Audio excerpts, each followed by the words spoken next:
Shalom saudara yang Tuhan Yesus Kristus kasihi, berjumpa kembali di channel ini di mana kembali kita akan bersama-sama membaca dan merenungkan kebenaran firman Tuhan. Dan sebelum kita akan bersama-sama membaca dan merenungkan firman Tuhan, mari kita berdoa. Segala puji dan syukur kembali kami naikkan kepadamu ya Tuhan atas segala kasih dan pemeliharaan Tuhan yang terus dapat kami rasakan sampai kepada hari ini. Secara khusus kami kembali akan bersama-sama membaca dan merenungkan kebenaran firman Tuhan. Kami memohon Roh Kudus membimbing kami semua sehingga kebenaran firman Tuhan pada hari ini dapat kembali memberkati kami semua. Ini doa kami, dalam nama Yesus kami berdoa. Haleluya. Amin. Saudara yang Tuhan Yesus Kristus kasihi, firman Tuhan pada hari ini terambil dari Kejadian pasal 3 ayatnya yang ke-7 sampai dengan ayatnya yang ke-24. Dan mari kita membaca bagian firman Tuhan ini. Maka terbukalah mata mereka berdua dan mereka tahu bahwa mereka telanjang. Lalu mereka menyemat daun pohon ara dan membuat cawat. Ketika mereka mendengar bunyi langkah Tuhan Allah yang berjalan-jalan dalam taman itu pada waktu hari sejuk, bersembunyilah manusia dan istrinya itu terhadap Tuhan Allah di antara pohon-pohonan dalam taman. Tetapi Tuhan Allah memanggil manusia itu dan berfirman kepadanya, "Di manakah engkau?" Ia menjawab, "Ketika aku mendengar bahwa engkau ada dalam taman ini, aku menjadi takut karena aku telanjang, sebab itu aku bersembunyi." Firman-Nya, "Siapakah yang memberitahukan kepadamu bahwa engkau telanjang? Apakah engkau makan dari buah pohon yang kularang engkau makan itu?" Manusia itu menjawab, "Perempuan yang kau tempatkan di sisiku, dialah yang memberi dari buah pohon itu kepadaku, maka kumakan." Kemudian berfirmanlah Tuhan Allah kepada perempuan itu, "Apakah yang telah kau perbuat ini?" Jawab perempuan itu, "Ular itu yang memperdayakan aku, maka kumakan." Lalu berfirmanlah Tuhan Allah kepada ular itu, "Karena engkau berbuat demikian, terkutuklah engkau di antara segala ternak dan di antara segala binatang hutan. Dengan perutmulah engkau akan menjalar, dan debu tanahlah akan kau makan seumur hidupmu. Aku akan mengadakan permusuhan antara engkau dan perempuan ini, antara keturunanmu dan keturunannya. Keturunannya akan meremukkan kepalamu dan engkau akan meremukkan tumitnya." Firman-Nya kepada perempuan itu, "Susah payahmu waktu mengandung akan kubuat sangat banyak. Dengan kesakitan engkau akan melahirkan anakmu, namun engkau akan berahi kepada suamimu dan ia akan berkuasa atasmu." Lalu firman-Nya kepada manusia itu, "Karena engkau mendengarkan perkataan istrimu dan memakan dari buah pohon yang telah kuperintahkan kepadamu, jangan makan daripadanya, maka terkutuklah tanah karena engkau, dengan bersusah payah engkau akan mencari rezekimu dari tanah seumur hidupmu. Semak duri dan rumput duri yang akan dihasilkannya bagimu, dan tumbuh-tumbuhan di padang akan menjadi makananmu. Dengan berpeluh engkau akan mencari makananmu, sampai engkau kembali lagi menjadi tanah, karena dari situlah engkau diambil, sebab engkau debu dan engkau akan kembali menjadi debu." Manusia itu memberi nama Hawa kepada istrinya, sebab dialah yang menjadi ibu semua yang hidup. Dan Tuhan Allah membuat pakaian dari kulit binatang untuk manusia dan untuk istrinya itu, lalu mengenakannya kepada mereka. Berfirmanlah Tuhan Allah, "Sesungguhnya manusia itu telah menjadi seperti salah satu dari kita, tahu tentang yang baik dan yang jahat. Maka sekarang jangan sampai ia mengulurkan tangannya dan mengambil pula dari buah pohon kehidupan itu dan memakannya, sehingga ia hidup untuk selama-lamanya." Lalu Tuhan Allah mengusir dia dari Taman Eden, supaya ia mengusahakan tanah dari mana ia diambil. Ia menghalau manusia itu, dan di sebelah timur Taman Eden ditempatkannya beberapa kerub dengan pedang yang bernyala-nyala dan menyambar-nyambar untuk menjaga jalan ke pohon kehidupan. Demikian saudara, bacaan firman Tuhan yang menjadi renungan kita pada hari ini. Nah, tema firman Tuhan berdasarkan teks ini adalah konsekuensi pemberontakan terhadap Allah. Nah, saudara yang Tuhan Yesus Kristus kasihi, Kejadian pasal yang ketiga ini merupakan kisah tentang kejatuhan manusia di dalam dosa. Kalau kita melihat di dalam ayat 1 sampai dengan ayatnya yang ke-6, di situ kita melihat bagaimana Adam dan Hawa mereka tergoda dengan bujuk rayu daripada iblis untuk supaya mereka tidak mempercayai apa yang Tuhan firmankan kepada mereka perihal larangan untuk memakan buah pohon pengetahuan yang baik dan yang jahat. Alih-alih Adam dan Hawa percaya kepada firman Tuhan, justru mereka sebaliknya tertarik dengan tawaran iblis. Ada sesuatu yang iblis tawarkan di balik godaannya tersebut.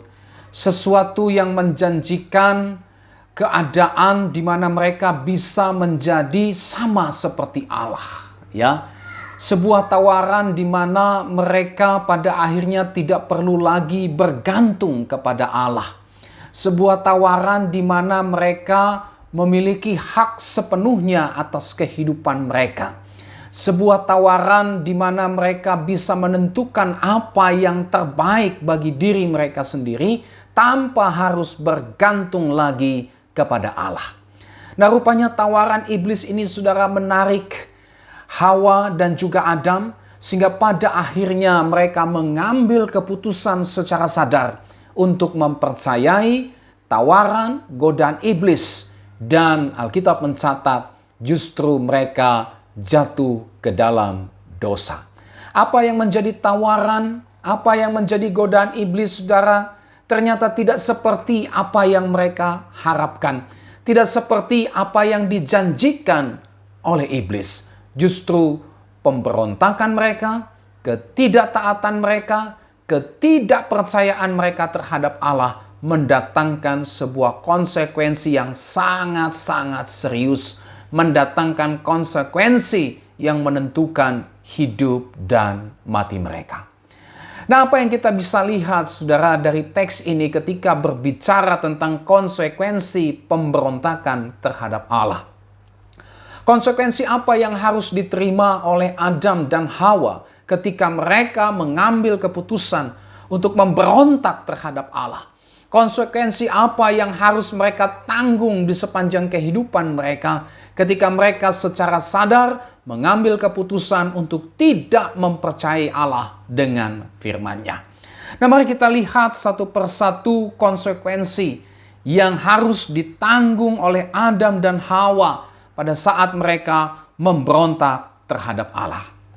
Yang pertama, saudara, konsekuensi yang harus mereka tanggung adalah mereka tidak dapat menyangkali, mereka tidak dapat menutupi pemberontakan mereka, dan mereka juga tidak bisa menghapuskan fakta pemberontakan mereka terhadap Allah. Ayatnya yang ketujuh. Nah, saudara, di dalam ayat ini kita bisa melihat dengan jelas bahwa Adam dan Hawa ketika mereka memakan buah yang dilarang oleh Tuhan itu, mereka sangat-sangat menyadari bahwa mereka telah memberontak kepada Allah. Saudara, mereka tidak bisa menyangkali. Mereka tidak bisa menutupi pemberontakan mereka kepada Allah. Mereka sadar mereka telah melakukan pelanggaran terhadap apa yang difirmankan Tuhan kepada mereka. Mari kita lihat ayat 7 bagian A, di situ dikatakan, maka terbukalah mata mereka berdua dan mereka tahu bahwa mereka telanjang. Terbukalah mata mereka berdua dan mereka tahu, mereka sadar persis bahwa mereka telanjang. Saudara, ayat ini berbicara tentang kesadaran akan kejatuhan mereka. Sebuah kesadaran akan pemberontakan mereka kepada Allah. Mereka tidak bisa berpura-pura, mereka tidak bisa menyangkali, mereka tidak bisa menutupi bahwa mereka hari itu juga sudah jatuh ke dalam dosa. Mereka hari itu juga telah memberontak kepada Allah. Dan di dalam ayatnya yang ke-7b kita juga bisa menemukan bahwa mereka, Adam dan Hawa, tidak bisa untuk menghapuskan pemberontakan mereka tersebut kepada Allah. Mari kita lihat ayat yang ke-7 bagian B. Di situ dikatakan, lalu mereka menyemat daun pohon ara dan membuat cawat. Ya, mereka tahu bahwa mereka telanjang. Ada sesuatu yang tidak beres ketika mereka menyadari ketelanjangan mereka. Dan mereka berusaha menyemat daun pohon ara untuk apa? Untuk membuat cawat, untuk menutupi ketelanjangan mereka. Saudara, bagian ini berbicara tentang fakta. Pemberontakan mereka kepada Allah ini tidak bisa ditutupi atau tidak bisa dihilangkan dalam hidup mereka. Dosa hari itu berkuasa atas mereka secara penuh. Dan mereka tidak bisa menghilangkan noda dosa, celah dosa. Mereka tidak bisa menghilangkan kuasa dosa yang hari itu menguasai mereka secara sepenuhnya. Nah, saudara yang Tuhan Yesus Kristus kasihi, di sini saudara kita bisa belajar bahwa dosa tidak bisa dihilangkan oleh apapun usaha manusia. Kita lihat bersama bagaimana Adam dan Hawa membuat cawat untuk menutupi ketelanjangan mereka.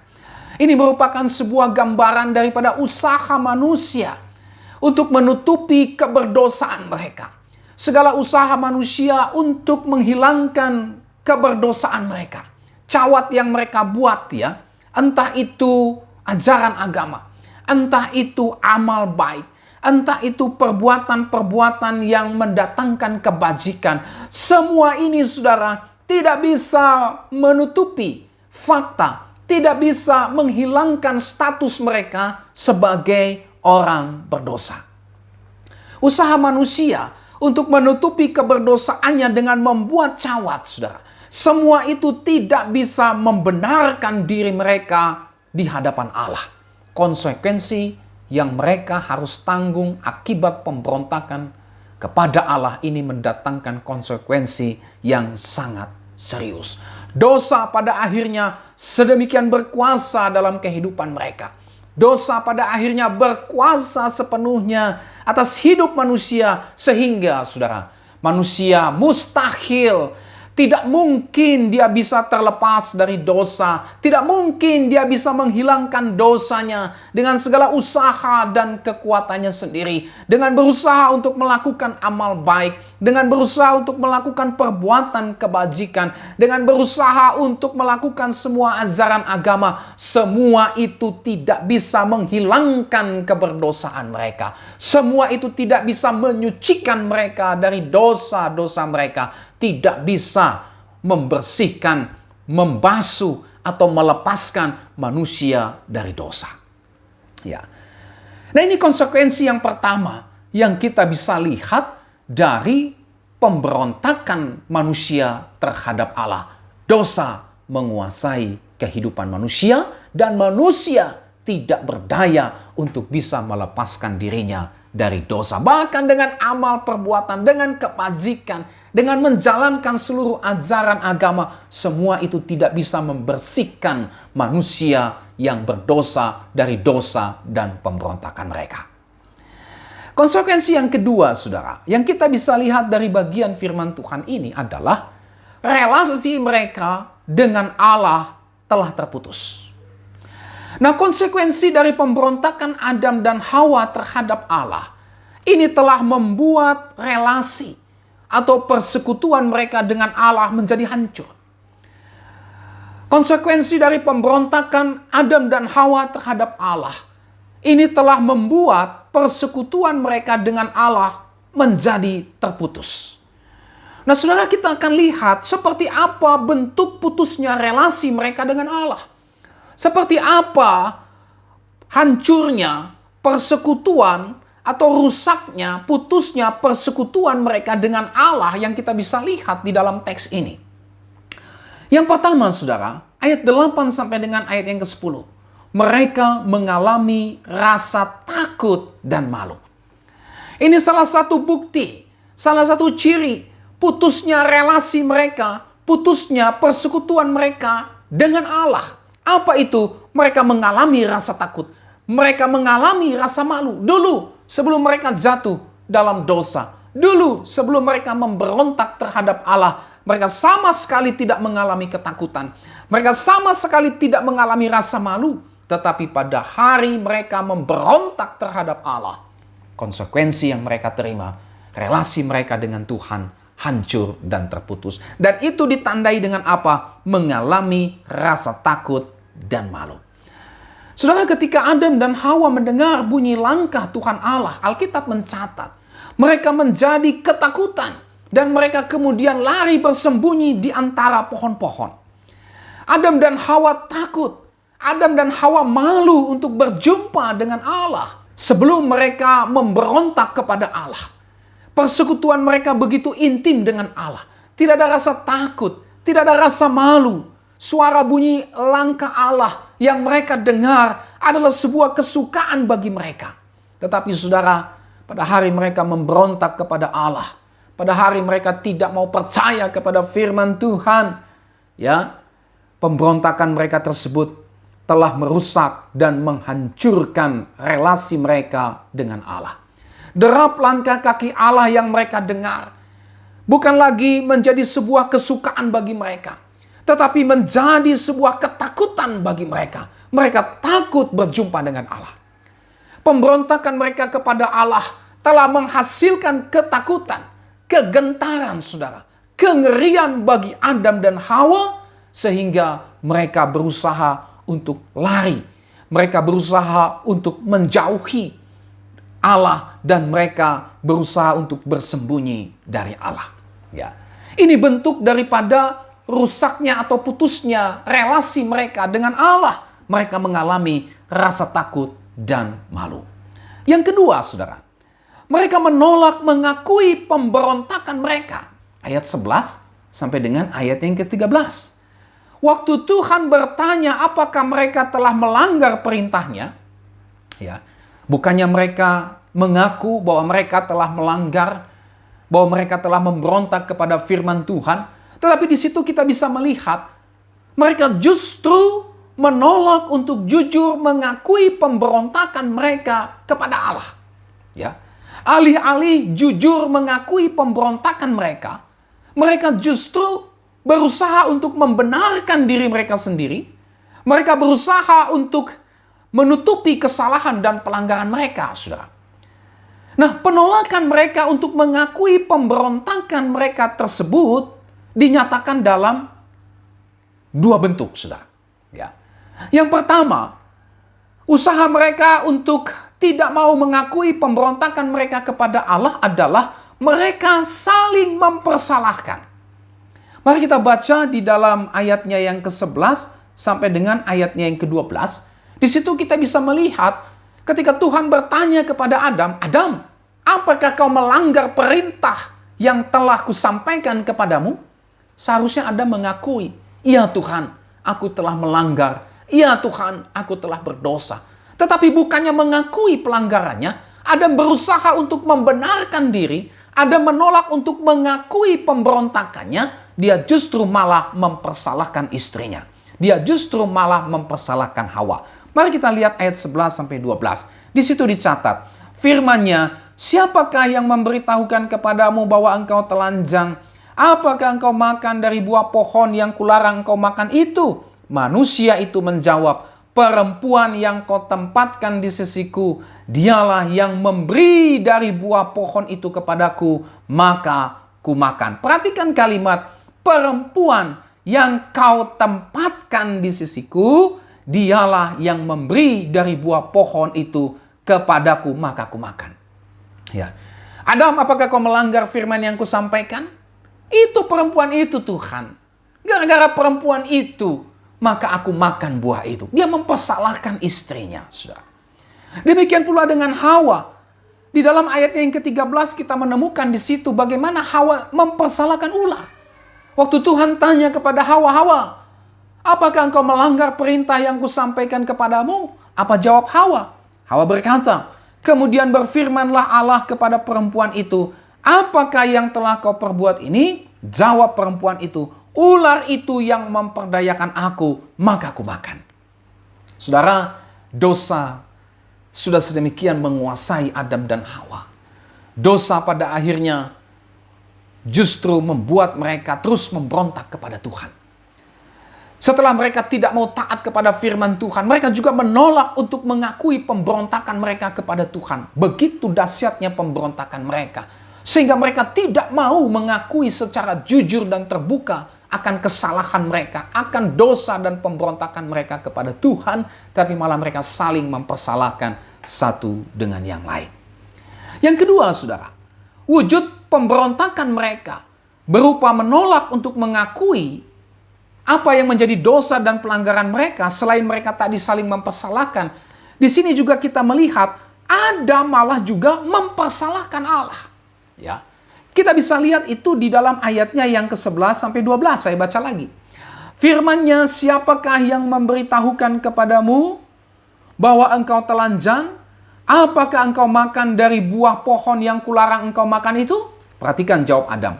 Manusia itu menjawab, perempuan yang kau tempatkan di sisiku, dialah yang memberi dari buah pohon itu kepadaku, maka aku makan. Perempuan yang kau tempatkan. Ya, Adam mempersalahkan Tuhan, saudara. Bukannya mengakui dengan rendah hati. Bukannya mengakui secara jujur, ya Tuhan, aku berdosa, aku bersalah, aku telah memberontak terhadap firman-Mu. Adam justru malah mempersalahkan Tuhan. Coba kalau kau tidak tempatkan perempuan itu. Mengapa kau tempatkan perempuan itu? Karena kau menempatkan perempuan itu di sisiku, maka dia jugalah yang membuat aku berdosa. Ini sudah. Ya. Mereka saling mempersalahkan satu dengan yang lain dan juga mempersalahkan Tuhan. Saudara, begitu dahsyatnya konsekuensi dari pemberontakan terhadap Allah. Begitu dahsyatnya konsekuensi dosa membuat manusia, membuat saudara dan saya mencoba mencari kambing hitam. Kita takut untuk mengakui keberdosaan kita, sehingga kita mulai mempersalahkan apa yang ada di sekitar kita. Kita mungkin mulai mempersalahkan orang lain. Kita mungkin mempersalahkan situasi dan kondisi. Bahkan bisa jadi kita juga mempersalahkan Tuhan. Dan bukan justru kita tunduk mengakui keberdosaan kita kepada Tuhan. Inilah konsekuensi. Inilah buah dari pemberontakan terhadap Allah. Inilah buah daripada dosa. Apa itu? Saudara dan saya tidak mau mengakui dosa-dosa pemberontakan kita kepada Allah. Yang ketiga, saudara, wujud daripada rusaknya relasi persekutuan antara manusia dengan Allah, ayat 14 sampai dengan 19, di situ kita bisa melihat Adam dan Hawa berada di bawah kutuk Allah. Ya, ini bentuk kerusakan relasi mereka dengan Tuhan. Selain mereka mengalami rasa takut dan malu, selain mereka menolak untuk mengakui pemberontakan mereka, dan yang ketiga, mereka berada di bawah kutuk Allah. Nah, apa yang menjadi kutuk Allah atas Adam dan Hawa? Inti daripada kutuk yang Adam dan Hawa terima sebagai konsekuensi dari pemberontakan mereka kepada Allah adalah Adam dan Hawa, dicatat di situ, mengalami banyak kesusahan di sepanjang kehidupan mereka. Tuhan berfirman kepada Hawa, susah payahmu pada waktu melahirkan akan kubuat sangat banyak. Bayangkan, saudara. Demikian pula ketika Tuhan berbicara kepada Adam, Dia menyatakan hukumannya kepada Adam, engkau akan bersusah payah di dalam mencari rezekimu. Ya. Inilah bentuk hukuman Tuhan. Inilah bentuk kutuk yang mereka terima sebagai konsekuensi pemberontakan mereka kepada Allah. Mereka hidup dalam banyak kesusahan, saudara. Tadinya mereka hidup aman, hidup tenang, hidup nyaman di Taman Eden. menikmati persekutuan dengan Tuhan, menikmati kebahagiaan, sukacita, berkat yang melimpah. Tetapi ketika mereka percaya kepada tipu muslihat setan daripada percaya kepada Tuhan, mereka harus menanggung konsekuensi yang sangat berat dalam kehidupan mereka. Apa itu? Mereka mengalami banyak kesusahan. Ya, macam-macam saudara kesusahan. Kesusahan dalam bentuk kesakitan. Semua kita manusia yang ada di bawah kutuk dosa ini mengalami kesakitan, saudara. Paulus berkata, kita mengalami kesakitan seperti seorang perempuan sakit bersalin. Ya, itulah bentuk kesusahan. Kita mengalami kesakitan di dunia ini, saudara, sebagai akibat dosa. Kita juga mengalami kesukaran demi kesukaran hidup. Kita mengalami berbagai macam penderitaan. Kita mengalami ketakutan. Kita mengalami kesedihan. Kita mengalami duka cita. Kita mengalami konflik satu dengan yang lain. Kita mengalami perselisihan. Kita mengalami pertikaian dan sebagainya. Kita semua hidup di dalam banyak kesusahan di dunia ini sebagai konsekuensi dari pemberontakan terhadap Allah. Nah, saudara, Musa menyadari kesusahan yang dialami oleh manusia yang berada di bawah kutuk dosa ini. Dan dia menulis di dalam Mazmurnya, pasalnya yang ke-90, ayat yang ke-10. Musa berkata begini, saudara. Masa hidup kami 70 tahun, dan jika kami kuat 80 tahun. Dan kebanggaannya adalah kesukaran dan penderitaan, sebab berlalunya buru-buru dan kami melayang lenyap. Ya. Musa memahami betul konsekuensi daripada pemberontakan terhadap Allah. Semua manusia hidup dalam kesusahan besar. Seluruh kehidupan yang dijalani sampai kepada kematiannya, semua hanya penuh dengan kesusahan dan penderitaan. Ya. Kitab Pengkhotbah juga memahami hal ini. Dan dia menulis di dalam Pengkhotbah pasal 2 ayatnya yang ke-11 demikian. Ketika aku meneliti segala pekerjaan yang dilakukan tanganku dan segala usaha yang telah kulakukan untuk itu dengan jerih payah, lihatlah, segala sesuatu adalah kesia-siaan dan usaha menjaring angin. Memang tak ada keuntungan di bawah matahari. Dalam pasal 12 ayat yang ke-8, kitab Pengkhotbah menulis, kesia-siaan atas kesia-siaan, kata Pengkhotbah, segala sesuatu adalah sia-sia. Saudara yang Tuhan Yesus Kristus kasihi, inilah konsekuensi yang harus diterima ketika relasi manusia rusak dengan Tuhan. Mereka hidup di bawah kutuk Allah. Apa itu? Kesusahan demi kesusahan. Saudara, tanpa Allah, apapun yang kita lakukan sebagai manusia dalam kehidupan kita, sepanjang kehidupan kita, saudara, ini hanya penuh dengan susah payah dan semuanya hanya akan berakhir kepada kesia-siaan. Yang keempat, saudara, seperti apa rusaknya relasi antara manusia dengan Allah akibat pemberontakan manusia terhadap Allah. Itulah Adam dan Hawa terusir dari persekutuan dengan Allah yang penuh dengan berkat dan kemuliaan. Ayat 22 sampai dengan ayatnya yang ke-24. Adam dan Hawa terusir dari hadirat Allah. Adam dan Hawa telah menjadi seteru Allah. Ya, relasi mereka sekarang putus. Ada jurang yang menganga antara Allah dengan manusia. Manusia sekarang menjadi musuh Allah, menjadi seteru Allah. Adam dan Hawa dijauhkan dari persekutuan dengan Allah yang kudus. Adam dan Hawa diusir dari Taman Eden yang menggambarkan limpah berkat-berkat Tuhan. Dan akibat pemberontakan Adam dan Hawa, mereka harus terusir sehingga mereka tidak bisa lagi, saudara, menikmati berkat-berkat Allah. Dan sejak saat itu Adam dan Hawa kehilangan kemuliaan Allah. Ya. Nah, saudara yang Tuhan Yesus Kristus kasihi, dosa hanya membuat kita terusir dari hadirat Allah. Dosa hanya membuat kita pada akhirnya terpisah dari Allah. Relasi kita dengan Tuhan menjadi terganggu sehingga kita tidak lagi menikmati persekutuan dengan Tuhan. Ya, kitab Yesaya berkata, bukan tanganku tak kurang panjang untuk menolong engkau, dan bukan telingaku tak kurang tajam untuk mendengarkan doa-doamu. tetapi yang merupakan menjadi pemisah antara kamu dan Allahmu, sehingga membuat dia tidak menolong kamu, memalingkan telinganya terhadap kamu ialah segala dosamu. Saudara, dosa membawa konsekuensi, akibat yang sangat serius dalam kehidupan kita. Relasi kita, persekutuan kita dengan Tuhan hancur. Kalau relasi, persekutuan kita dengan Tuhan hancur, apa yang kita bisa dapatkan, saudara? Kita ada di bawah kutuk Tuhan. Kita tidak bisa lagi menikmati berkat-berkat Tuhan yang luar biasa itu. Kita hidup di dalam berbagai macam kesusahan dan penderitaan. Dan kita kehilangan kemuliaan Allah. Nah, inilah saudara yang kedua yang kita bisa lihat daripada konsekuensi pemberontakan manusia terhadap Allah. Relasi manusia dengan Allah hancur, rusak, dan putus. Yang ketiga, saudara, konsekuensi dari pemberontakan manusia terhadap Allah, ayat 12. Relasi dengan sesama menjadi rusak. Tadi kita sudah lihat dalam ayat 11 sampai dengan ayat 12. Bagaimana Adam tidak mau mengakui pemberontakannya. Dan dia justru malah berusaha mencari pembenaran bagi dirinya sendiri. Dan dia justru mempersalahkan istrinya.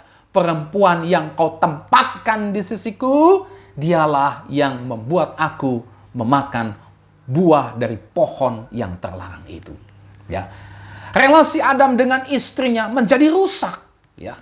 Tadi sebelum mereka jatuh dalam dosa, Adam melihat istrinya sebagai pribadi yang sangat dia kasihi. Dia berkata, inilah dia tulang dari tulangku, daging dari dagingku. Tapi pada saat dosa masuk dalam kehidupan mereka, dosa itu pada akhirnya merusak relasi mereka yang intim. Merusak relasi mereka yang penuh kasih. Sehingga Adam tega untuk mempersalahkan istrinya.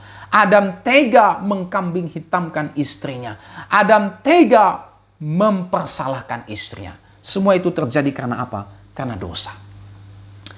Saudara, dosa mendatangkan konsekuensi yang luar biasa dalam relasi manusia satu dengan yang lain. Ya. Oleh sebab itu tidak heran bagaimana seorang ayah kita dengar bisa tega membunuh anaknya. Seorang suami tega untuk membunuh istrinya. Istri tega untuk membunuh suaminya. Orang tua tega membunuh anaknya. Anak tega membunuh orang tuanya. Bahkan Paulus menasihatkan di dalam surat-suratnya bahwa menjelang akhir zaman atau di akhir zaman ini, kasih sesama manusia sudah dingin.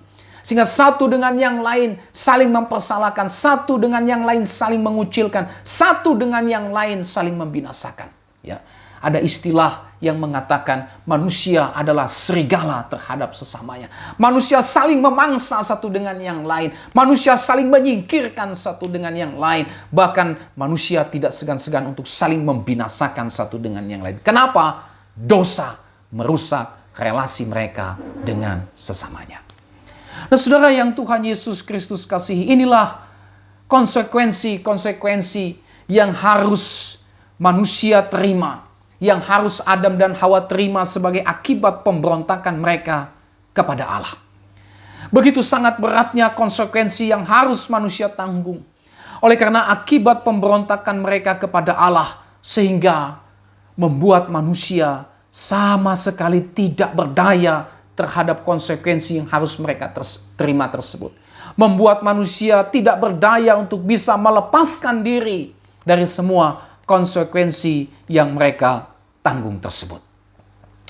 Tetapi saudara, di dalam teks ini kita bisa melihat bahwa Allah tidak hanya memberikan hukuman atas pemberontakan manusia.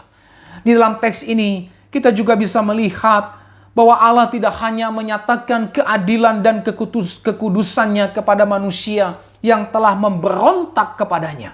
Tetapi kita juga bisa melihat dalam teks ini, Allah menyatakan kasih-Nya kepada manusia yang telah memberontak kepadanya. Ini sebuah kabar baik. Allah tidak hanya menghukum manusia. Allah tidak hanya menyatakan keadilan dan kekudusannya atas pemberontakan manusia. Tetapi di situ, di dalam teks ini, kita juga bisa melihat bagaimana Allah menyatakan kasih-Nya yang besar, yang luar biasa itu kepada manusia, walaupun manusia telah melakukan pemberontakan kepada Dia. Seperti apa kasih Allah itu, saudara? Perhatikan ayat 8 sampai dengan ayat yang ke-9. Di situ kita bisa melihat Allah menyatakan kasih-Nya kepada manusia yang sudah memberontak kepada Dia. Apa kasih-Nya? Kasih-Nya kepada manusia adalah Allah mencari manusia. Ketika manusia memberontak kepada Allah, ketika manusia menjauh dan bersembunyi dari Allah, ketika manusia tidak mau bertemu dengan Allah, ketika manusia takut dan malu untuk berjumpa dengan Allah, bahkan ketika manusia mempersalahkan Allah, tidak mau jujur mengakui pemberontakannya kepada Allah, harusnya mereka mencari Allah untuk memohon pengampunan karena kejatuhan, karena pelanggaran mereka terhadap perintah Allah. Mereka lah yang harus mencari Allah, tetapi justru faktanya mereka malah pergi menjauhi Allah. Tetapi saudara, meskipun demikian, karena begitu besarnya kasih Allah kepada manusia, Allah mencari dan memanggil manusia yang telah memberontak kepadanya. Dia berkata kepada manusia, dia panggil manusia itu dalam ayat yang ke-10, "Di manakah engkau?" Saudara, ini kasih Allah yang luar biasa. Bukan manusia berdosa yang mencari Allah, bukan Adam dan Hawa yang mencari Allah, tetapi Allah lah yang mencari manusia yang berdosa. Manusia tidak mungkin mencari Allah, karena dosa dan pemberontakan mereka telah membuat mereka lari dari Allah, telah membuat mereka menjauhi Allah, telah membuat mereka pada akhirnya tidak membutuhkan Allah. Tetapi saudara, Allah yang penuh kasihlah yang justru mencari manusia yang telah memberontak kepadanya. Dalam iman Kristen, bukan manusia yang mencari Allah. Tidak mungkin manusia berdosa mencari Allah. Dalam iman Kristen kita bisa menemukan kasih Allah. Allah lah yang membungkuk mencari manusia. Allah lah yang mencari manusia dengan berkata, "Di manakah engkau?" Kasih-Nya menggerakkan dia untuk mencari manusia yang berdosa. Saudara, Allah bisa saja tidak peduli dengan manusia. Allah bisa saja menghukum manusia pada saat itu mati. Allah tidak membutuhkan manusia, karena Dia penguasa, pencipta segala sesuatu. Tetapi Allah justru mencari manusia dengan berkata, "Di manakah engkau?" Pada waktu kita bersembunyi dengan dosa-dosa kita, pada waktu kita berusaha menjauhi Allah, "Aku tidak layak Tuhan, aku harusnya dihukum, aku harusnya dimurkai, dosaku ini begitu dahsyat, begitu hebat." Tapi saudara, firman Tuhan berkata, Allah mencari saudara, Allah mencari kita yang berdosa, Allah mencari kita yang memberontak. Dia berkata, "Di manakah engkau?" Yang berikut saudara, kasih Allah dinyatakan kepada manusia dengan cara apa? Ayat 15, Allah menyediakan juru selamat bagi keselamatan manusia yang berdosa. Ya. Di dalam ayat yang ke-15 kita bisa melihat akan janji Allah. Ayat 15 orang menyebut sebagai proto-evangelium. Ya. Ada yang menyebut ayat 15 ini sebagai proto-evangelium atau Injil yang pertama, Injil yang mula-mula. Atau bisa juga dikatakan sebagai janji Allah yang mula-mula mengenai keselamatan orang berdosa. Saudara, Allah berjanji akan mengutus seorang juru selamat yang kelak akan membebaskan manusia dari kutuk dosa, membebaskan manusia dari kuasa dosa. Ini adalah kabar baik, ini adalah Injil, karena ada harapan manusia bisa diselamatkan dari dosa-dosa mereka. Ya, ini kabar baik. Manusia tidak bisa menyelamatkan dirinya dari dosa-dosa, tetapi Tuhan memberikan janji. Tuhan dengan kasih-Nya akan menyediakan juru selamat bagi keselamatan manusia berdosa, sehingga relasi manusia dengan Allah bisa kembali dipulihkan. Siapakah juru selamat yang dimaksud? Dialah Yesus Kristus. Saudara, ketika Allah membuat pakaian dari kulit binatang dan mengenakannya kepada Adam dan Hawa, perhatikan ayat 21, ya. Ini berarti ada darah binatang yang ditumpahkan hari itu. Untuk apa? Untuk menggantikan nyawa Adam dan Hawa yang seharusnya mati karena pemberontakan mereka kepada Allah. Ya. Coba kita lihat Kejadian 2 ayat 16 sampai 17. Tuhan berfirman, "Lalu Tuhan Allah memberi perintah ini kepada manusia. Semua pohon dalam taman ini boleh kau makan buahnya dengan bebas, tetapi pohon pengetahuan tentang yang baik dan yang jahat itu janganlah kau makan buahnya, sebab pada hari engkau memakannya pastilah engkau mati." Hari itu Adam dan Hawa harusnya mati, tetapi ada korban, ada darah yang tertumpah untuk menggantikan nyawa mereka. Binatang yang tak bercacat dan tak bercela ditumpahkan sehingga Adam dan Hawa luput dari kematian. Dan kulit binatang itu dipakaikan untuk menutupi ketelanjangan mereka. Saudara yang Tuhan Yesus Kristus kasihi, semua ini merupakan tipos. Apa yang dilakukan Tuhan di dalam ayatnya yang ke-21 ini merupakan tipos. Atau merupakan sebuah bayangan, bayang-bayang dari kematian Yesus Kristus di kayu salib. Yesus disebut sebagai anak domba Allah yang tak bercacat dan tak bercela. Menjadi korban penebusan bagi manusia yang berdosa. Sehingga dengan demikian setiap orang yang percaya kepada Kristus, dia dibebaskan dari kuasa dan kutuk dosa. Relasinya dengan Allah dipulihkan kembali. Ini sebuah kabar baik saudara bagi kita manusia yang berdosa. Kasih Allah dinyatakan kepada kita. Kristus mau mati supaya saudara dan saya dibebaskan dari kuasa dan kutuk dosa. Kristus mati di atas kayu salib supaya saudara dan saya bisa diampuni dosanya. Kristus mati di atas kayu salib supaya jurang pemisah antara kita dengan Allah oleh karena dosa itu kembali dipersekutukan sehingga kita dapat memiliki kembali relasi dengan Allah yang kekal. Nah, saudara yang Tuhan Yesus Kristus kasihi, betapa hebat, betapa besar kasih Allah yang dinyatakan kepada manusia yang telah memberontak kepadanya. Nah, sebagai kesimpulan dan aplikasi dari renungan kita pada hari ini. Saudara, pemberontakan yang dilakukan oleh manusia pertama kepada Allah. Kita sudah lihat di sini dengan sangat jelas telah membawa manusia kepada konsekuensi yang sangat berat dan serius. Itulah kehancuran dan kebinasaan.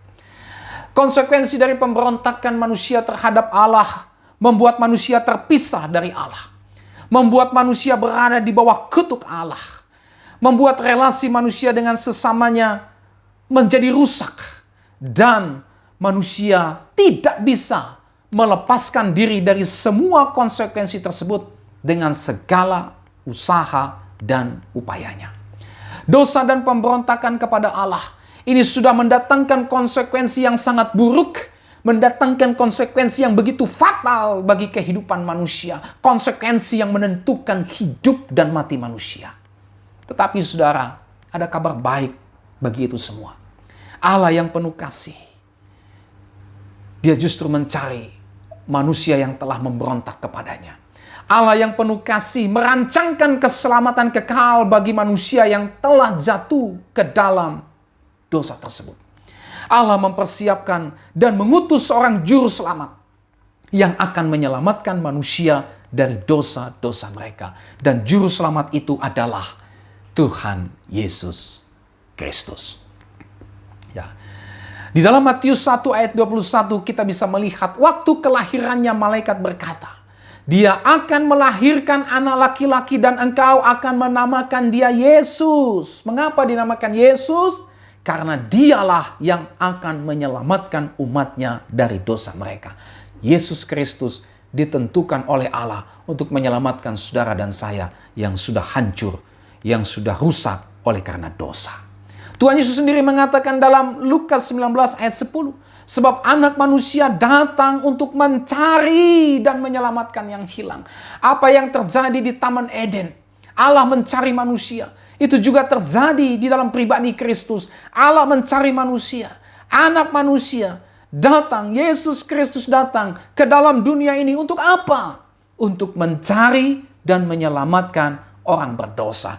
Hanya Dia yang bisa mencari dan menyelamatkan orang berdosa. Nabi-nabi sehebat apapun, dia tidak punya kemampuan. Dia tidak punya kuasa untuk mencari dan menyelamatkan yang hilang. Karena nabi pun orang berdosa. Nabi pun perlu diselamatkan oleh Yesus Kristus. Hanya Yesus Kristuslah yang diutus Allah, manusia yang suci dan tak berdosa itu, datang untuk mencari dan menyelamatkan orang berdosa yang hilang seperti saudara dan saya.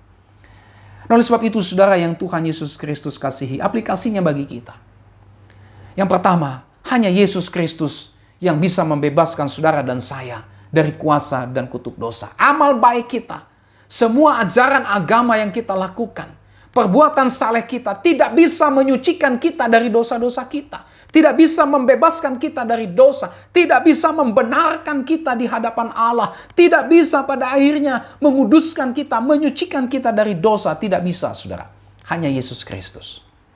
Oleh sebab itu, percayalah kepada Yesus Kristus. Bertobatlah dari dosa-dosa kita dan mohon pengampunan kepada Yesus Kristus. Kenapa kepada Yesus Kristus? Karena hanya Dialah yang ditunjuk oleh Allah, yang dipilih Allah, yang diurapi Allah, yang bisa menghapuskan dosa-dosa kita.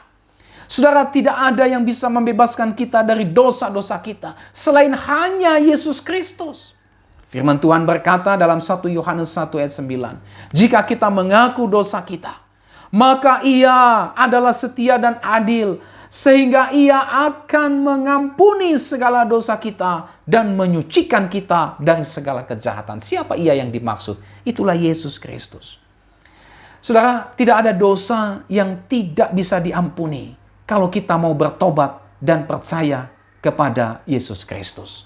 Alkitab berkata di dalam Yesaya 1 ayat 18, marilah, baiklah kita berperkara, firman Tuhan, sekalipun dosamu merah seperti kirmisi, akan menjadi putih seperti salju.